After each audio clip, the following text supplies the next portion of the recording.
जोई जे काछे वारे इलाइक़े में ॿोॾि सबबि बंदि थियल रस्ता अञा ताईं बहाल नाहिनि थी सघिया। रस्तो न हुजण करे पोरियत जो बीमार ॿारड़ो इस्पताल नींदे फ़ौत। ॻोठाणनि पारां पंहिंजी मदद पाण तहत रस्ता बहाल करण जूं कोशिशूं शुरू।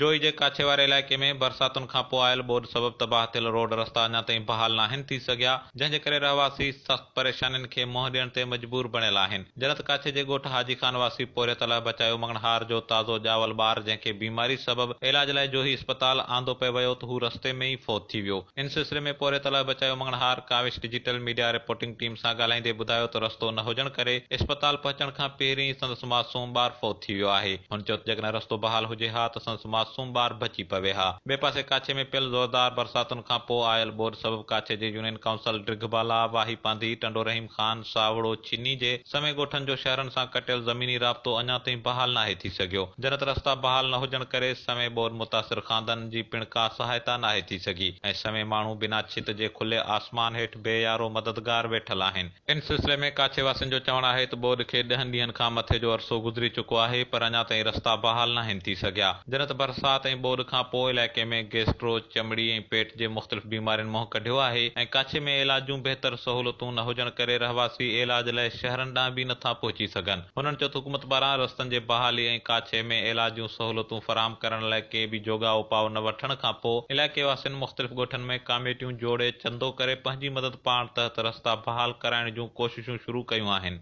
अमरला शहरी, Kaavish digital media reporting team, जोही।